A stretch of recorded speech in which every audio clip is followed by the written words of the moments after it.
Hey, welcome back. It was a record-shattering weekend for the University of Lethbridge Pronghorns on the hard court. For the first time since 1999, the Horns men's team was perfect on opening weekend. The Horns beating the Winnipeg Westmen 84-81 and 95-78. Derek Waldner had a career night on Friday, scoring 31 points and 10 rebounds. Head coach Aaron McAleenan's Pronghorn women also won their opening set. On Friday, Allie Cameron led the way with 22 points. Both teams now prepare for the Saskatchewan Huskies this coming weekend at the First Choice Savings Gym on the university campus.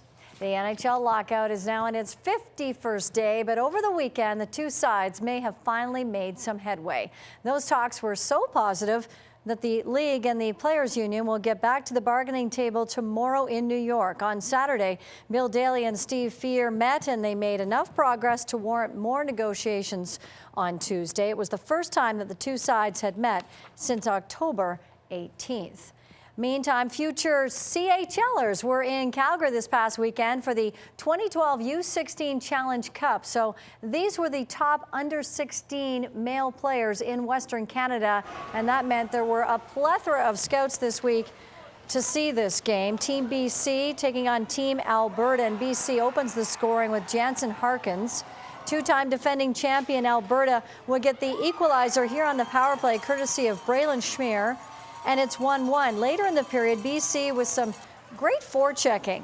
And Alberta cannot clear the zone. A couple of passes later, Harkins scores his second. He had a hat trick in the first period alone, added one more goal and an assist for a 5-point night to lead BC to the 9-3 victory. Team Saskatchewan edging Team Manitoba 2-1 in the bronze medal game.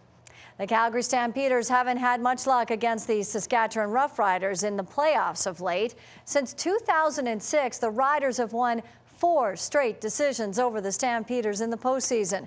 Head coach and general manager John Hufnagel doesn't care about what happened in the past. He's more concerned with right now, and he has a big decision to make on Sunday. Who will he start at quarterback? Well, he'll make that announcement tomorrow. I know that we're in the playoffs and we're hosting a playoff game. And we're playing the Saskatchewan Roughriders. That's all I know right now. Another thing I know is that we'll be prepared and we'll be ready. Well, ran the offense, moved the chains, put points on the board. I mean, if that's what you're supposed to do, then that's what I did. If you're supposed to do more, then I didn't do more. But, you know, whatever. I'm not really worried about it because all I care about is winning the Grey Cup. And whatever quarterback plays, we're going to be fine. I don't know. I have no idea. I'm voting for Barack Obama.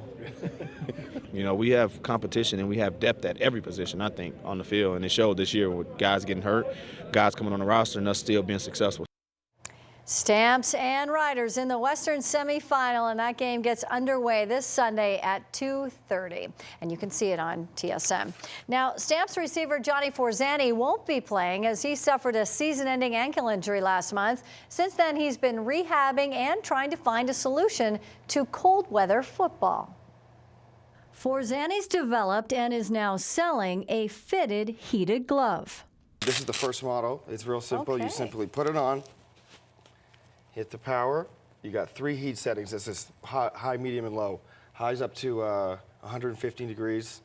It's hot, and it's like almost too hot. So I usually put it on the lowest setting, which is the green, so it's high, medium, and low, and it lasts up to 2.5 hours.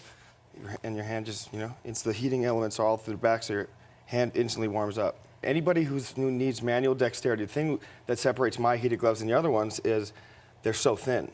Most other heated gloves on the market are really big and bulky. We've done a lot of field testing, and there's guys that are playing with it right now, about 7 guys on the team.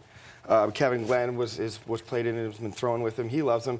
My website's www.skybluej4.com. My Twitter is @jforzani, number 4 Z-A-N-I, and my email is jforzani@gmail.com. Contact me.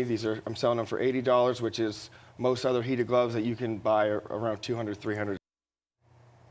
Pretty neat, eh? We taped that yesterday, obviously, and you know he's onto something there because it can be applied not just in football, but you think about cameramen out in the cold weather, guys on the rigs up north. There's many applications for a heated glove in our climate. A lot of jobs that require you to be outside here.